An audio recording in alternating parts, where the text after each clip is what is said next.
महामारी एक भयानक रौद्र रूप घेऊन आपल्या समोर आली, पण त्यावेळेला कुठेही न डगमगता अगदी आत्मविश्वासाने टास्क फोर्सच्या सहाय्याने उद्धवजींनी जे नेतृत्व केलं, फक्त मुंबईत सुखरूपपणे बाहेर काढली नाही तर संपूर्ण महाराष्ट्र बाहेर काढून दाखवला।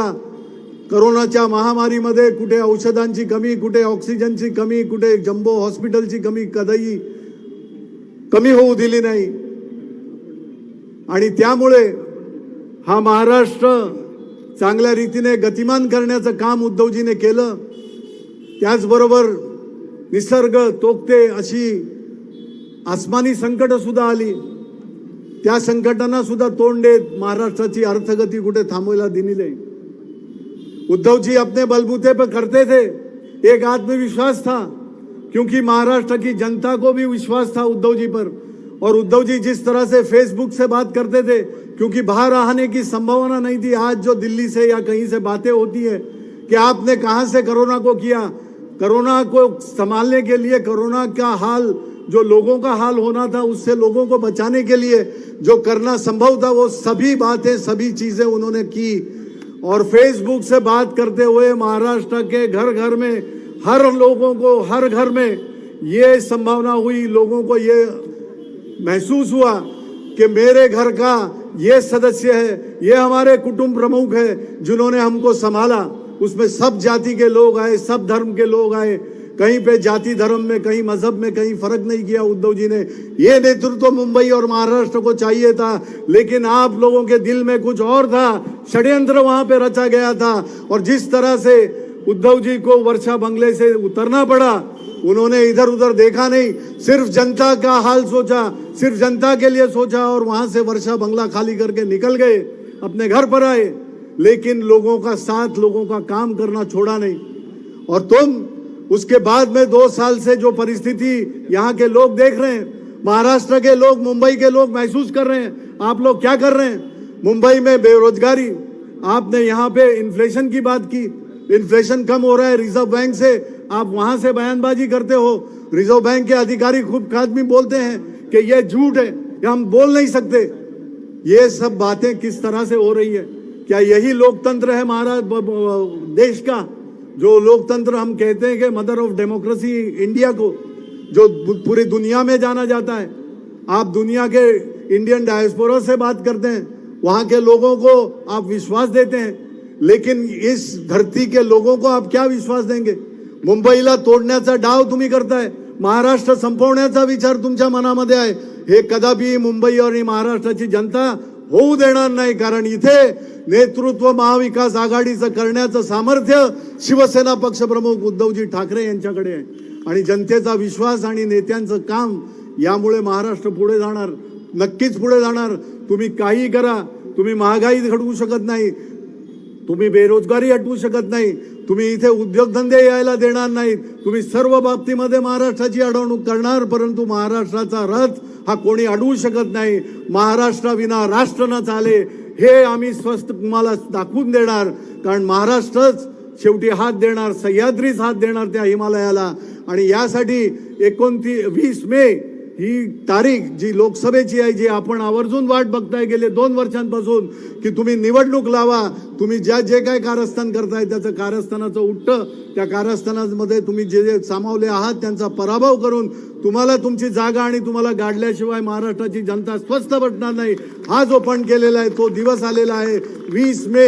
येत्या 20 मे रोजी आपल्याला आपली जी निशाणी आहे, महाविकास आघाडीतर्फे मी उमेदवार म्हणून आहे, शिवसेना उद्धव बाळासाहेब ठाकरे पक्षाची आमची निशाणी आहे, आपली निशाणी आहे मशाल।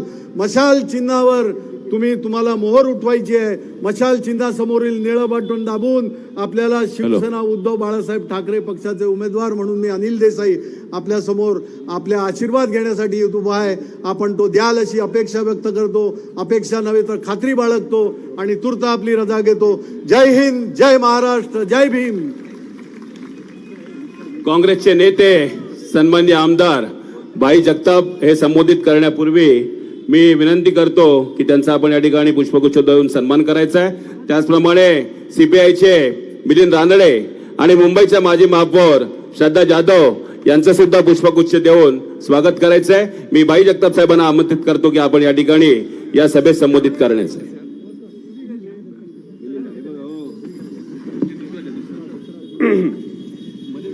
महाविकास आघाडीच्या ह्या दणदणीत प्रचार सभेला तुम्हा आम्हा सगळ्यांना मार्गदर्शन करण्यासाठी उपस्थित असलेले महाराष्ट्र राज्याचे माजी मुख्यमंत्री आणि खऱ्या बाळासाहेबांच्या शिवसेनेचे प्रमुख,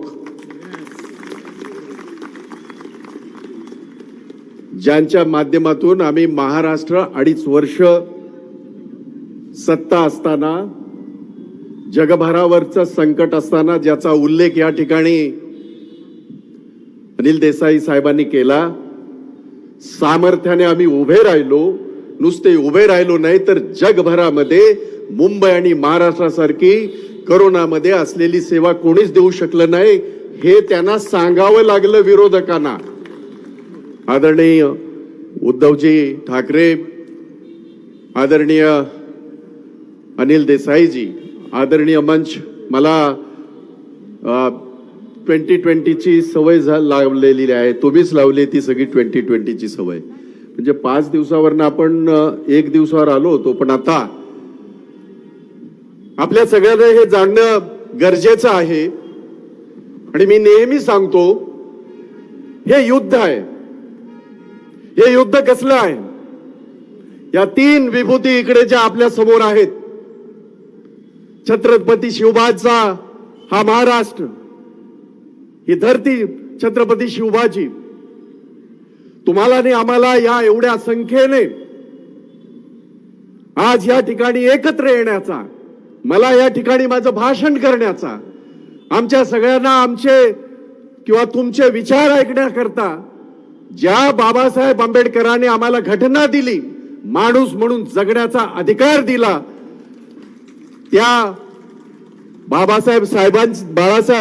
बाबासाहेब आंबेडकरांचा मूळ गाव असलेली ही आमची, त्यांची ही धरती.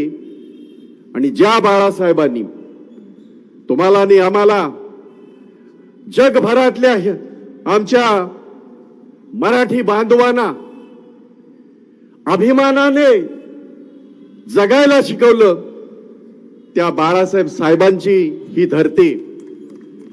मला या ठिकाणी मुद्दाम सांगावंसं वाटेल, मैं जो युद्ध की बात कर रहा हूं वो युद्ध क्या है?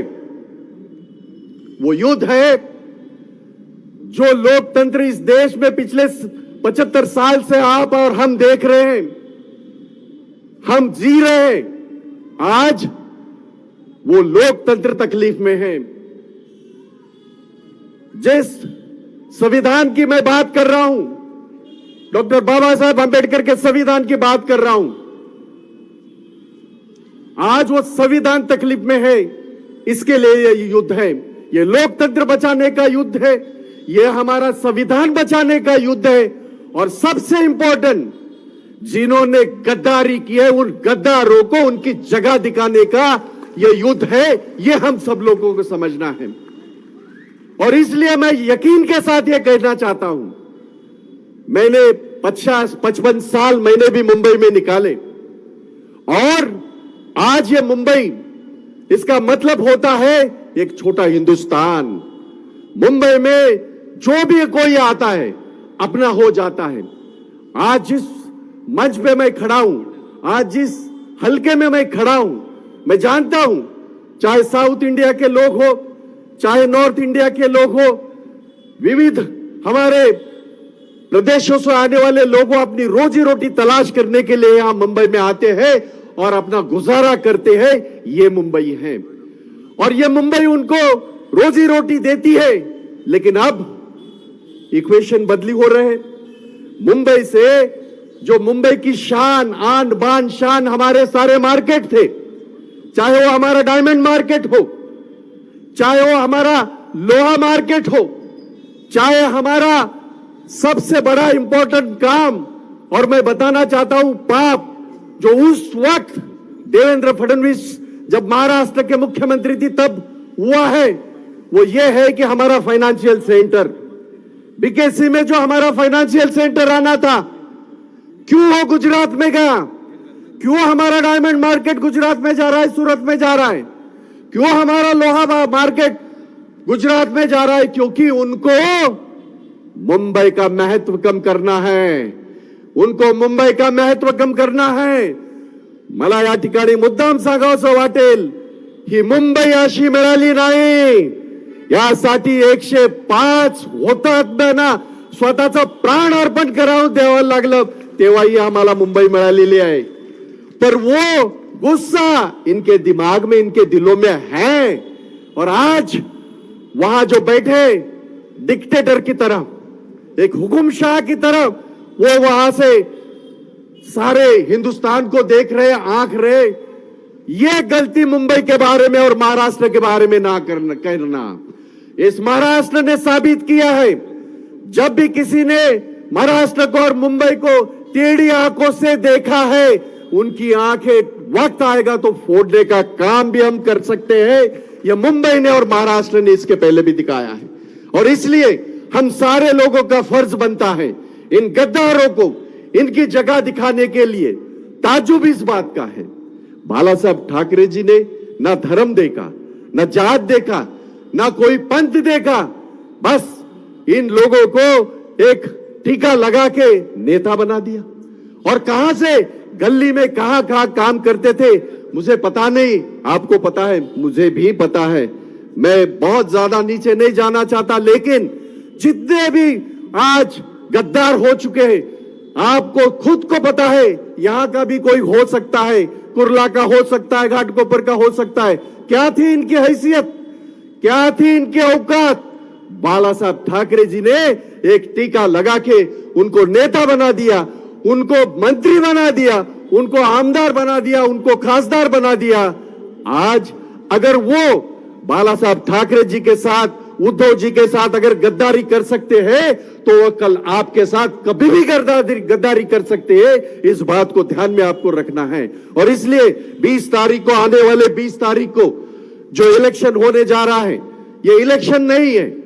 सबसे पहले ये, अगर ये इलेक्शन हम कहीं ना कहीं आगे पीछे सोच के अगर इसको हमने इस मौके को खो दिया, तो दोबारा इस देश में इलेक्शन होगा कि नहीं मुझे पता नहीं है. ये मैं नहीं कह रहा हूं, ये जितने भी एक्सपर्ट्स है, जितने भी राजनीतिक बहुत बड़े ये है भविष्य बताने वाले हैं, वो भी यही कह रहे हैं कि ये अगर ये चुनाव हम ठीक तरह से नहीं जीत पाए, इस चुनाव में हमने इस राक्षस को, अपने जो हमारे गर्दन पे बैठा है, उसको अगर मिट्टी में नहीं मिला दिया, तो आगे चुनाव होंगे कि नहीं होंगे इसकी कोई गारंटी नहीं. और इसलिए आप सारे लोगों को सच्चाई का साथ देना है, असली लोगों का साथ देना है, शिवसेना के कैंडिडेट का साथ देना है, कांग्रेस के कैंडिडेट का साथ देना है, राष्ट्रवादी के हमारे कैंडिडेट है उनका साथ देना है. चूंकि महाविकास आघाड़ी यहां लड़ रही है, इसलिए मैं महाविकास आघाड़ी की बात कर रहा हूं. हालांकि पूरे देश में इंडिया करके हम सारे लड़ रहे हैं. और मैं यकीन के साथ कहना चाहता हूं, आज जिस मात्रा में, जिस ढंग से आप यहां इकट्ठा हुए हैं, तो मैं यकीन के साथ कहना चाहता हूं, अब मोदी सरकार तड़ी पार. अब की बार मोदी सरकार तड़ी पार. उद्धव जी, आपने हमें बहुत बड़ा एक नारा दिया है. आज तक वो नारा देते थे और हम उनके पीछ पे खेलने की कोशिश करते थे. आपने 2020 में हमें एक नारा दिया है, अब की बार भाजपा तड़ी पार, अब की बार, अब की बार, अब की बार. धन्यवाद. जय हिंद, जय महाराष्ट्र, जय भीम. निश्चितपणे या ठिकाणी सायनकोळी वाडा विधानसभा क्षेत्रातील पदाधिकारी, महाराष्ट्राचे कुटुंब प्रमुख आदरणीय उद्धव बाळासाहेब ठाकरे यांचा सन्मान करतील. पोडियम.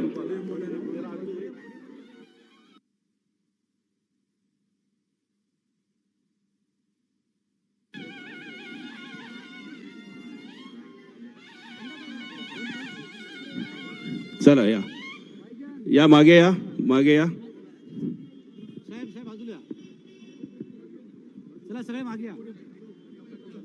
देश हुकुमशाहीच्या वळणावर असताना प्रत्येक सामान्य नागरिकांना ज्यांचा आधार वाटतो ते आदरणीय उद्धव बाळासाहेब ठाकरे आता आपल्याला संबोधित करणार आहेत.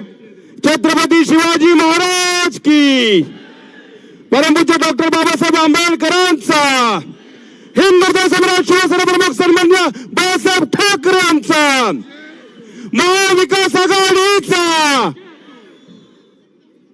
अनिल देसाई साहेब आगे बढ़ो, अनिल देसाई साहेब आगे बढ़ो. निमिष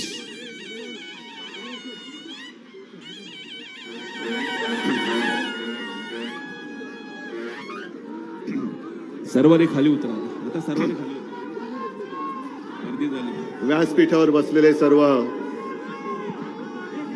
मित्र पक्षाचे सन्माननीय नेते आणि जमलेल्या माझ्या बांधवांनो, भगिनींनो आणि मातांनो, माझ्या आधीचे दोन वक्ते जरा हिंदी आणि मराठीमध्ये बोलले. मराठीत बोललं तर समजतं ना रे सगळ्यांना? कळतं ना? साहजिकच आहे आजची सभा आपल्या निवडणुकीच्या विजयासाठी आहे. मी प्रचारासाठी बोलतच नाही, विजयासाठी आहे. आणि लढत कोणामध्ये आहे हा पहिला प्रश्न जर का आपल्याला कोणी विचारला तर तुम्हाला सांगायला पाहिजे की एका बाजूला म्हणजेच आपल्या आईवरती वार करणारा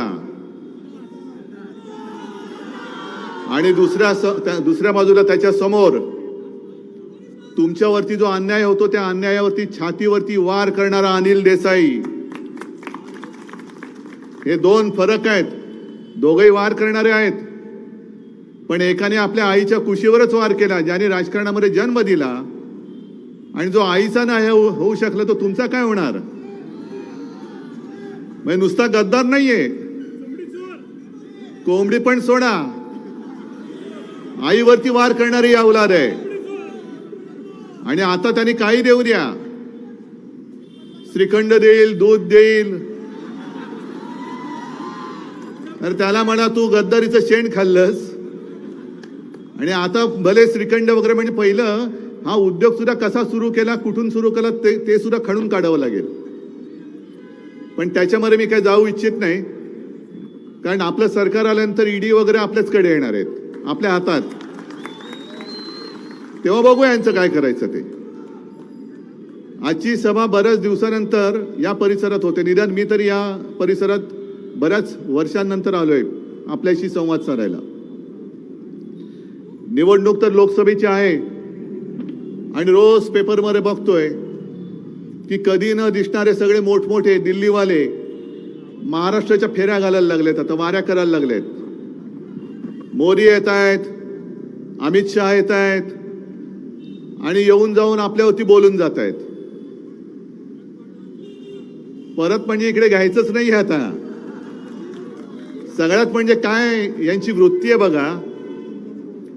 ज्या शिवसेनेने म्हणजे आपण सगळ्यांनी गेल्या वेळेला काँग्रेस राष्ट्रवादी आपल्या विरुद्ध होते आणि आपण मूर्खासारखे यांना पंतप्रधान करायचं म्हणून महाराष्ट्र पिंजून काढत होतो.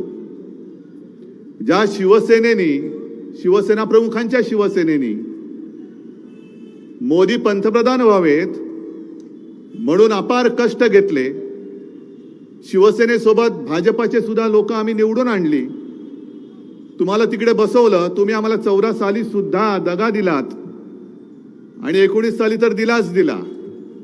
आणि आता तर आपल्या शिवसेनेला नकली शिवसेना म्हणतात. ही बघा माझी नकली का असली, नाणं खणखणीत आहे. बरं, आज आणखीन एक जरा गंमत झाली. इंडियन एक्सप्रेसमध्ये मी एक मुलाखत दिली आणि मुलाखत त्या महिला होत्या, त्यांनी पत्रकार होत्या, त्यांनी मला विचारलं की तुम्ही जे सांगतायत की 2.5 वर्षाचं ठरलं होतं. म्हटलं ठरलंच होतं. शिवसेना प्रमुखांची खोली मातोश्रीत मी जिथे राहतो तिथे वरती आहे, त्या खोलीत अमित शहा आणि मी दोघं जण बसून ते ठरवलं होतं. आणि मी माझ्या आईवडिलांची शपथ घेतले, तुळजाभवानीची शपथ घेतले. आई वडिलांशिवाय दुसरं दैवत कोणतं? तुळजाभवानीशिवाय आणखीन दैवत कोणतं? छत्रपती शिवाजी महाराज आहेत. बाबासाहेब आहेत, पण देवदेवतांची शपथ घेऊन मी बोललो. आणि मग पुढे मी त्यांना सांगितलं की साधारणतः याच काळामध्ये म्हणजे फेब्रुवारी तो पुलवामाचा हल्ला कधी झाला होता ती तारीख असणार, त्याच अलीकडे पलीकडे अमित शहा आले होते आणि त्यांना मी सांगितलं होतं की 2.5 वर्षाचं. ते म्हणाले ठीक आहे. त्याच्यानंतर 2-3 महिन्यांनी लोकसभा निवडणुका होत्या, त्याच्यानंतर 4-5 महिन्यांनी विधानसभा निवडणुका होत्या. त्या 4-5 महिन्याच्या काळात देवेंद्र मुख्यमंत्री होते. मला म्हणाले की उद्धवजी तुम्ही आधी त्यांनी तोपर्यंत विधानसभा लढवण्याचा निर्णय घेतला होता, आधी लोकसभेच्या वेळेला विधानसभेचा विचारच केला नव्हता. मला देवेंद्र म्हणाले म्हणजे कसा कोपराला गुळ लावतात ते बघा. मला म्हणाले उद्धवजी मी काय करतो, आदित्यला चांगला ग्रूम करतो म्हणजे चांगला तयार करतो, मग 2.5 वर्षानंतर त्याला आपण मुख्यमंत्री करू. म्हटलं अहो काहीतरी त्याच्या डोक्यात घालू नका, लहान आहे तो, त्याला पहिलं आमदार म्हणून तो त्याची कारकीर्द सुरू करतोय, तुम्ही त्याला तयार नक्की करा, पण लगेच मुख्यमंत्रीपद वगैरे डोक्यात काही घालू नका. पण पुढचा प्रश्न माझा असा होता की समजा आदित्यला मुख्यमंत्री करा तुम्ही म्हणताय, मग तुम्ही एवढे ज्येष्ठ नेते या मुलाच्या हाताखाली काम करणार तुम्ही? माझा प्रश्न बरोबर होता का चूक? मग तेव्हा ते म्हणाले की नाही काय 2.5 वर्षानंतर मी वरती जाणार. म्हटलं एवढं लवकर? नाही तसं नाही, म्हणजे मी दिल्लीत जाणार. म्हटलं असं सांगा ना नीट, वरती जाणार म्हणजे काय 2.5 वर्षांत वरती जाणार? म्हटलं असं नका करू हो. त्याला नाही वरती जाणार. म्हटलं बरं वर जाऊन काय करणार, काय पाऊस पडणार? नाही नाही, आपल्याला जरा कसं आहे अर्थ खात्यातलं जरा बरं कळतं, म्हणजे यांना अर्थमंत्री व्हायचं होतं. हे सगळं ठीक आहे, या सगळ्या डिटेलमध्ये मी जात नाही. पण आज ते जे बोलले आज चरफडले, कारण मी हे त्यांचं बिंग फोडलं. मग चरफडल्यानंतर ते भरकटले, मला भ्रमिष्ठ म्हणाले. ठीक आहे, मी भ्रमिष्ठ आहे की नाही लोक ठरवतील, पण तुमची हालत जी आज झालेली आहे देवेंद्रजी फार वाईट आहे. आज चरफडून ते काय बोललेत, हे उद्धव ठाकरे भ्रमिष्ठ झालेत. आधी म्हणाले अमित शहाना कुठल्या तरी खोलीत घेऊन गेले, नंतर म्हणाले देवेंद्रनी शब्द दिला. अहो देवेंद्र जनाची नाहीतरी मनाची ठेवा, दोन्ही तुम्हाला नाहीये आम्हाला माहिती आहे. लाज लज्जा सोडलेला कोडगा माणूस आहे. कारण ज्याला तुम्ही कुठली तरी खोली म्हणताय ती खोली तुमच्यासाठी कुठल्या तरी खोल्या बऱ्याच असतील, त्या खोल्यांमध्ये तुम्ही काय करता आम्ही नाही बघू इच्छित. पण ज्याला कुठली तरी म्हणताय ती कुठली तरी नाही, मातोश्रीमध्ये ज्याला आम्ही मंदिर मानतो ती बाळासाहेबांची खोली आहे. आणि त्याच खोलीत अमित शहा नाक रगडायला आले होते बाळासाहेबांच्या फोटो समोर, तीच ती खोली. आणि त्या खोलीत अमित शहानी तुम्हाला नो एंट्री केली होती. मी नाही, अमित शहानी सांगितलं होते तू बाहेर बस, तू बाहेर बस, 2 मोठी माणसं बोलतायत, तू बाहेर बस. मग तुम्हाला माहिती पण नाही. आणि त्याच खोलीमध्ये अटलजी आले होते, अडवाणीजी आले होते, राजनाथजी आले होते, प्रमोदजी यायचे, गोपीनाथजी यायचे. पण तुम्हाला तुमच्या नेत्यांनी बाहेर बस सांगितलं होतं, मी नव्हतं.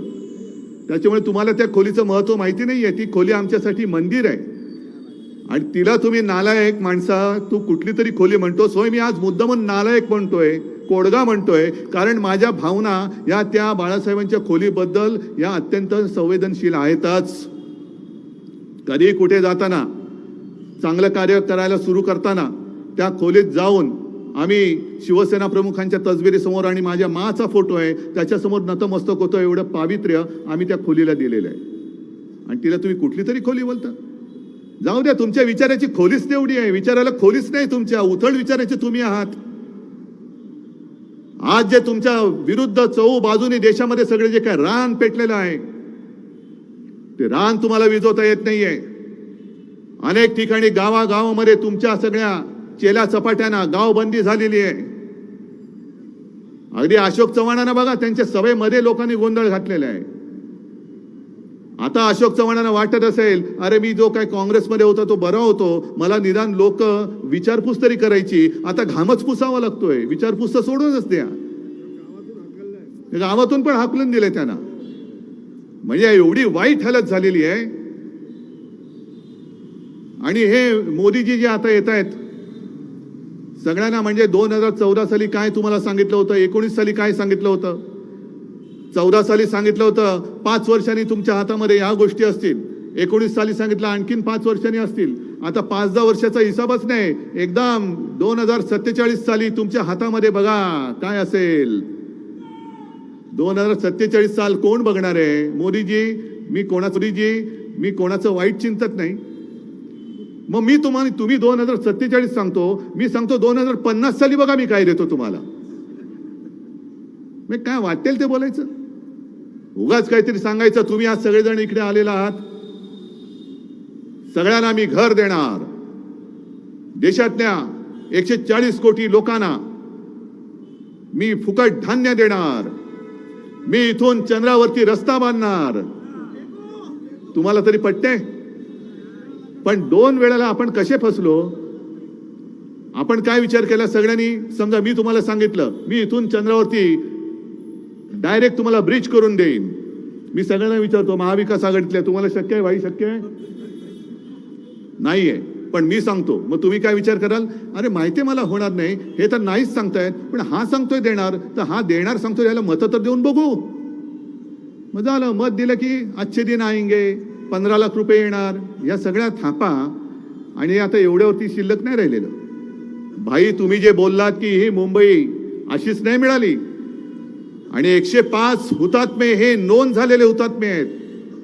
पण त्याच काळामध्ये एक परदेशी व्यक्ती, पत्रकार महिला ताया झिंकिन या मुंबईमध्ये आल्या होत्या. त्यांनी एक पुस्तक लिहिलंय, रिपोर्टिंग इंडिया. त्या पुस्तकात त्यांनी नमूद केलंय की जो गोळीबार तेव्हा झाला होता आणि जे गोळीबारामध्ये मृत्युमुखी पडले होते त्यांना बघायला त्या हॉस्पिटलमध्ये गेल्या, तेव्हा जवळपास 200 ते 250 शव त्यांच्या समोर अशी पडलेली होती. 200 ते 250. ही एवढी रक्त सांडून मिळवलेली ही आम्ही मुंबई आहे. घाम गाळून कष्ट करून कमावलेली ही मुंबई आहे. आणि मुंबई ही देशातली सगळ्यात जास्त कर भरणारी एक नगरी मुंबई, आर्थिक केंद्र, आर्थिक राजधानी. आणि हेच त्या मोदी शहांच्या पोटामध्ये दुखतंय. मुंबई कशी काय असू शकते? अहमदाबाद असायला पाहिजे. मग जे मुंबईमध्ये आहे ते घेऊन जा अहमदाबादला. हिरे व्यापार घेऊन गेले, इतर अनेक गोष्टी ज्या कर रूपाने आपल्याला महसूल देत होते ते सगळेचे सगळे उद्योग आणि ऑफिस, अगदी सिमेंट पासून त्या अडानीमध्ये कुठली सिमेंटची कंपनी घेतली, ती कंपनी सुद्धा त्यांनी ऑफिस अहमदाबादला, गुजरातला घेऊन गेले. माझं गुजरात बद्दल काही असूया नाहीये, गुजरात बद्दल काही द्वेष आहे असं अजिबात नाही. उद्या आपलं इंडिया आघाडीचं सरकार आल्यानंतर गुजरातच्या हक्काचं काय असेल ते आम्ही जरूर देऊ. गुजरातवरती अन्याय करणार नाही, अजिबात करणार नाही. पण मोदी जे करतायत की तुम्ही माझ्या महाराष्ट्राच्या तोंडातला घास काढून जे गुजरातला भरवत आहात, तो घास आम्ही तुम्हाला काढू देणार नाही. आता मोदीजी, आम्हीच तुम्हाला गुजरातला पाठवल्याशिवाय राहणार नाही. तुम्ही सगळं आमच्याकडनं गुजरातला नेताय ना, मग आता जा, तुम्ही पण गुजरातमध्ये जा. तुम्ही नका जाऊ दिल्लीमध्ये, जा परत. अनेक ठिकाणी आज तर मी व्हिडिओ बघितला, घोषणा दिल्या जात आहेत, गो बॅक मोदी. हे संपूर्ण चित्र आज महाराष्ट्रामध्ये आहे आणि देशामध्ये आहे.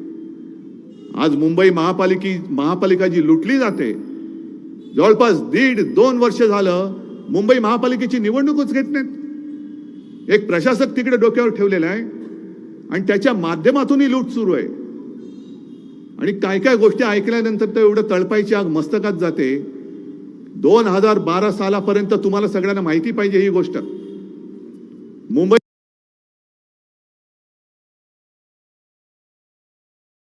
महापालिका ही तोट्यामध्ये होती, त्रुटीमध्ये होती. 640 कोटी रुपये मुंबई महापालिका त्रुटीमध्ये होती. ती आतापर्यंत जेव्हापर्यंत महापालिका विसर्जित झाली तेव्हा शिवसेनेची जी सत्ता होती त्यावेळेचा आकडा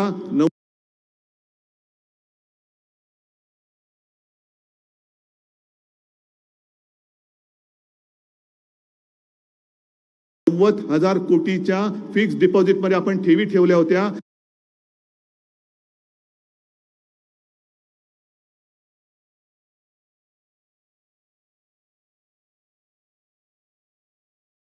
$640 कोटी मायनस पासून 90,000 कोटी प्लस पर्यंत गेली.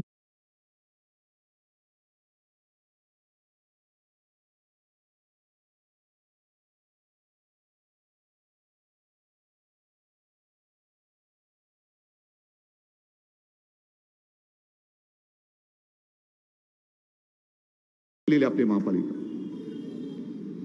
आणि हा सगळा कॉन्ट्रॅक्टरचा कारभार जो चाललेला आहे, उगाच आम्ही बोलत नाही सूटबुटकी सरकार. रस्त्याची कामं काढतायत, आणखीन कसली कामं काढतायत.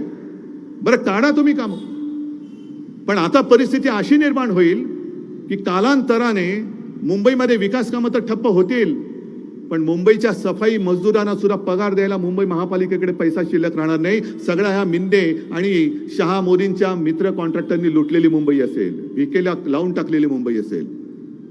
म्हणजे आमचं वैभव आहे. अनिल देसाई, तुम्ही जे बोललात की प्रत्येक वेळेला हिमालयाच्या मदतीला सह्याद्री धावतो, तसंच देशाच्या पूर्ण अर्थव्यवस्थेला मुंबई आधार आहे. जवळपास 36 ते 37% रक्कम कर, विविध कराच्या रूपाने ही एकटी मुंबई भरते. तिचं महत्व तुम्ही खतम करताय. आज बीएसटीला देण्यासाठी यांच्याकडे पैसे नाही आहेत. बीएसटीच्या कर्मचाऱ्यांना ग्रॅच्युटी द्यायचे, नाही देतात पैसे. पण मेट्रोचं जे काम आहे, मेट्रोचं काम हे राज्य सरकार आणि केंद्र सरकारचं काम आहे. पण मेट्रोच्या कामासाठी MMRDA 3,000 कोटी रुपये त्या माझ्या मुंबई महापालिकेच्या कष्टाच्या पैशातून उचलून MMRDA त्यांच्या कॉन्ट्रॅक्टरच्या उरावरती घालते. हा कुठला उपराटन आहे? सरकारच्या हाताखालची ती MMRDA. मुंबई महापालिकेला किती वर्ष झाली? 100, 125, 150 वर्ष झाली. आणि MMRDA आत्ता आली. आणि आता माझं मत असं ठाम झालेलं आहे की जर हे मिंदे सरकार त्यांच्या कॉन्ट्रॅक्टर मित्रासाठी MMRDAच्या माध्यमातून मुंबई महापालिकेची तिजोरी लुटत असेल, तर आमचं उद्या जे सरकार येईल ते आल्यानंतर एक तर आम्ही MMRDAच रद्द करू किंवा MMRDAची कार्यकक्षा मुंबई महापालिकेच्या बाहेर टाकून देऊ तिला. तुम्ही माझ्या मुंबईच्या जागा विकतात. मुंबईची जागा जी BKCची होती, आर्थिक केंद्र तिकडे येणार होतं, ती बुलेट ट्रेनच्या घशात घातली. तिकडचा सगळा कारभार जो आहे तो MMRDAकडे आहे. मग तिकडे महापालिकेचं काही चालत नाही, फक्त मंजुरी द्यायची महापालिकेने, कचरा उचलायचा, शौचाचं सगळं सांडपाणी वाहून न्यायचं, सगळ्या सेवा पुरवायच्या. पण अधिकार हे टिकोजीराव, MMRDA आणि त्यांचे जे मित्र, ही मुंबईची पूर्णपणे लूट चाललेली. 3,000 कोटी रुपये आज लुटतायत. आणखीन काही काळ जर राहिले, अख्खी मुंबई लुटून टाकतील. आणि प्रत्येक वेळेला दर महिन्याला यांची हीच इच्छा आहे की तुम्ही मुंबई मुंबई म्हणता, पगार देण्यासाठी सुद्धा रोज तुम्हाला उठून भिकेचा कटोरा घेऊन आमच्या दारात दिल्लीला उभं राहायला लागेल. हे तुम्हाला मान्य आहे? तुम्ही कष्टाने कमवता आणि ते सगळे दिल्लीवाले लुटतायत. एकतर काही उद्योग येऊ देत नाहीत, रोजीरोटीचा पत्ता नाही, कॉन्ट्रॅक्टरचे सगळे खिसे भरून टाकतात, महापालिका कर्मचाऱ्यांना द्यायला पगार उद्या ठेवणार नाहीत, BST साठी काही नाही, पण मेट्रोच्या उरावरती सगळं घालतायत. अरे एवढं तर आता कमीच झालं. पण कोविड काळाचा उल्लेख जो तुम्ही केलात, त्या कोविड काळामध्ये घोटाळे झाले म्हणून आपल्या लोकांना बदनाम करतायत. किशोरीताई आल्यात का इकडे? किशोरीताई महापौर होत्या, त्यांच्यावरती किती नालायक माणसं आहेत. त्या बॉडी बॅगचा घोटाळा केला. म्हणजे जसा अटलजींच्या सरकारमध्ये जॉर्ज फर्नांडिस यांच्यावरती कारगिलच्या युद्धात शवपेटिकांचा घोटाळा म्हणून बोंबाबोंब झाली होती, त्यातनं काय निघालं नाही निघालं तुम्हाला माहिती आहे. पण आता कोविडच्या काळात मुंबईने जे अतुलनीय काम केलं, त्या कामाला कुठेतरी कलंक लावायचा म्हणून कसा घोटाळा झाला. खिचडीमध्ये घोटाळा, बॉडी बॅगमध्ये घोटाळा. तरी बरं, परवा त्या कोर्टाने असं कान फटवले मिंदे सरकारला, पहिला पुरावा दाखवा, कुठे घोटाळा कुठे झाला दाखवा आणि नंतर या. आता ते बघितल्यानंतर आता आपल्याला कळलं पाहिजे की यांना काय पुरावं की गाढवं या सरकारला, हे तुम्ही ठरवायचं आहे. म्हणजे वाटेल तसं बदनाम करून टाकायचं, कोणाच्याही अंगावरती चिखल उडवायचा, वाटेल ती बदनामी करायची. आणि बदनामी केल्यानंतर घाबरला तर ये माझ्या पक्षामध्ये. हे जसं आत्ता काल परवा पण आपल्याकडनं कोणतरी गेलं तिकडे, बदनाम करून टाकायचं. म्हणजे कोविड काळामध्ये एवढं सुंदर काम झालं तरी सुद्धा कोविड काळामध्ये घोटाळ्याने तुम्हाला नालायकाने लाज वाटली पाहिजे. संपूर्ण देशात कुठेही नाही असं फील्ड हॉस्पिटल जे चीनने 15 दिवसात उभारलं होतं, माझ्या मुंबईने 15 दिवसात 17 दिवसात तेही उभारून दाखवलं होतं. तुम्हाला अभिमान वाटायला पाहिजे. अख्ख्या महाराष्ट्रामध्ये कोविडची चाचणी करणारी जी काही केंद्र होती, लॅब होत्या, त्या फक्त 2 का 3 होत्या. त्या आपण वर्षभरामध्ये जवळपास 600-650च्या वरती आपण ती केंद्र घेऊन गेलो होतो. किती काम केलं. अगदी आज सुद्धा मला माहिती आहे, मी विधानसभेमध्ये उत्तर दिलेलं आहे, मुख्यमंत्री होतो तेव्हा. कोविडची सुरुवात झाली तेव्हा संपूर्ण राज्यात सगळे ऑक्सिजन, व्हेंटिलेटर, साधे बेड हे सगळे मिळून जर बेरीज केली असती तर ती जेमतेम 7-8 हजार होत होती, 7-8 हजार. आणि तुम्हाला समाधान वाटलं पाहिजे की एका वर्षाच्या आत आपण त्याची संख्या 3.5 लाखाच्या वरती गेली होती. 3.5 लाख. एका वेळेला आपण जवळपास 1.25 लाख रुग्णांना ऑक्सिजन देऊ शकू एवढी एक सिद्धता, सज्जता आपण केली होती. मला दाखवा दुसऱ्या कोणत्या राज्याने केली होती. मोदीजी, तुम्ही जे म्हणताय गुजरात गुजरात गुजरात, गुजरातने तरी केली होती एवढी सज्जता? तुमच्या कोणत्या राज्याने एवढी सज्जता केली होती दाखवा. आणि माझं ते जे काय कौतुक झालं देशातला सर्वोत्तम मुख्यमंत्री म्हणून, हे माझं कौतुक नव्हतं, ते माझ्या जनतेचं आणि माझ्या शासकीय यंत्रणेचं कौतुक होतं. मी एवढा काही मूर्ख नाही लगेच काहीतरी दुसऱ्याचं श्रेय घ्यायला नाही. जे जे मी सांगत होतो तुम्ही ऐकत होतात, म्हणून आणि म्हणून आपण मुंबई आणि महाराष्ट्र वाचवू शकलो. पोलीस असतील, अगदी वैद्यकीय सेवा देणारे कर्मचारी असतील, त्यांनी सुद्धा जीवावरती बेतू दे पण आम्ही रुग्ण वाचवणार. आणि अशीच एक रुग्णसेविका पुण्याच्या ससून हॉस्पिटलमध्ये रुग्णाची सेवा करताना कोरोना होऊन तिचं निधन झालं. तिचं नाव अनिता पवार. आपण सरकारने जाहीर केलं होतं कोविड योद्ध्यांना जर कोविड काळामध्ये कोविडने मृत्यू झाला तर 50 लाख रुपये देऊ. मग ती अनिता पवार, तिचा मृत्यू झाल्यानंतर, कोविडने मृत्यू झाल्यानंतर तिच्या यजमानाने सरकारकडे मागणी केली, याच मिंदे सरकारकडे. नाही म्हणाले, नाही देता येणार. मग ते कोर्टात गेले. कोर्टाने तिकडे पण कान फटवलं. आणि कोर्टाने याला सरकारला विचारलं की तुमच्यात काही संवेदना आहेत की नाही, माणुसकी काय आहे की नाही. तुम्ही कोविड मध्ये ज्यांनी आपले प्राण गमावले त्यांच्या जीवाचं मोल तुम्हाला आहे की नाही. म्हणजे सगळं आणि सगळं फक्त माझ्या कॉन्ट्रॅक्टरसाठी. कोविडमध्ये मेले तर मरू द्या, कोविडमध्ये रुग्णाची सेवा करताना मेले तरी मरू द्या. अशा पद्धतीने हा कारभार चालणार असेल आणि आपल्या डोळ्यात देखत जर का माझ्या महाराष्ट्राचं आणि मुंबईचं वस्त्रहरण होत असेल तर तुम्ही सगळे मर्द नुसतं डोळ्यावरती पट्टी बांधून बघत बसणार. ही गद्दारी झाली ती केवळ शिवसेनेशी, केवळ माझ्याशी नाही झाली, ही गद्दारी तुमच्याशी पण झालेली आहे. ज्यांनी त्यावेळेला या गद्दारावरती, ज्यांनी आपल्या आईवरती वार केला, राजकीय आईवरती वार केला, शिवसेनेवरती वार केला, त्यांच्यासाठी मेहनत केली होती, त्याला जिंकून आणलं होतं, त्या सगळ्या निष्ठावंत, कडवट आणि मतदारांवरती सुद्धा त्यांनी वार केलेला आहे. त्यांच्या बरोबर त्यांनी गद्दारी केलेली आहे. आणि म्हणून मला असं वाटतं निर्णय काय हा स्पष्ट आहे. तुम्हाला निष्ठावान तुमचा खासदार पाहिजे की गद्दार पाहिजे हे तुम्ही ठरवायचं. निष्ठावान पाहिजे. पण आता आणखीन एक गोष्ट आहे, हे जरा दाखवा. कारण आपलं त्यांनी धनुष्यबाण चोरलेलं आहे.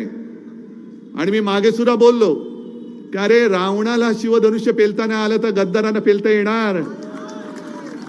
गद्दारांच्या हातामध्ये, आणि ते सुद्धा थोडा काळ आहे. आणि मशाल द्या, माझ्याच काय सगळ्यांच्या हातामध्ये मशाल द्या.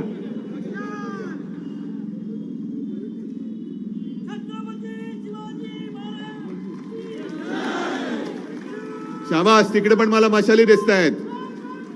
आणि ही मशाल केवळ एवढीच नाहीये, तर इथे सगळ्या जमलेल्या तुम्ही मशालीच आहात. अन्यायाविरुद्ध आणि गद्दारी विरुद्ध पेटून उठलेला आहात. आणि या मशाली पेटल्यानंतर हुकुमशाहीची जी काही एक राजवट, हुकुमशाहीची जी काही राजवट आपल्या देशावरती येऊ पाहते, ती मशालीच्या आगीमध्ये जाळून भस्म करण्याची ताकद ही तुमच्या प्रत्येकाच्या मनगटात तर सोडा, फक्त एका बोटामध्ये आहे. सगळ्यांना जे असं वाटतंय की मोदी सरकारचा पराभव कोण करणार, मुळामध्ये माझं म्हणणं आहे आम्हाला मोदी सरकार नकोच आहे. आम्हाला भारत सरकार पाहिजे. आम्हाला भारत सरकार पाहिजे, मोदी सरकार नकोय. आणि मोदींना अजून माझ्या सर्वसामान्य माणसाच्या एका बोटाची ताकद कळलेली नाहीये. तुमच्याकडे ईडी, इन्कम टॅक्स, सीबीआयची ताकद असेल, पण आज संपूर्ण देशाच्या मतदारांच्या फक्त एका बोटावरती तुमच्या सकट तुमच्या ईडी, इन्कम टॅक्स, सीबीआयचे 12 वाजवण्याची हिंमत यांच्यामध्ये आहे. आणि म्हणून उद्यापासून आता मी ग्रामीण भागामध्ये दौऱ्यावरती जाईनच. आपली एक प्रचाराची सांगता सभा मला वाटतं 17 तारखेला होणार आहे. त्यावेळेला पुन्हा तुमच्याशी संवाद साधेन. पण तोपर्यंत तुम्ही ही आपल्या या वॉर्डामध्ये आपली मशाल, जिथे जिथे आपल्या मुंबईमध्ये जे जे आपले मित्र पक्ष आहेत त्यांच्या निशाण्या या प्रत्येक कार्यकर्त्यांनी प्रामाणिकपणाने लोकांसमोर घेऊन जायच्या आहेत. मग जिथे पूर्ण महाराष्ट्रभर जिथे शिवसेनेची मशाल असेल तिथे शिवसेनेची मशाल, काँग्रेसचा हात असेल तिकडे काँग्रेसचा हात, आणि जिकडे राष्ट्रवादीची ही तुतारी असेल तिकडे तुतारी ही घराघरामध्ये घेऊन जा. हातामध्ये मशाल धरून विजयाची तुतारी, विजयाचं रणशिंग फुंका. जय हिंद, जय महाराष्ट्र, जय भीम.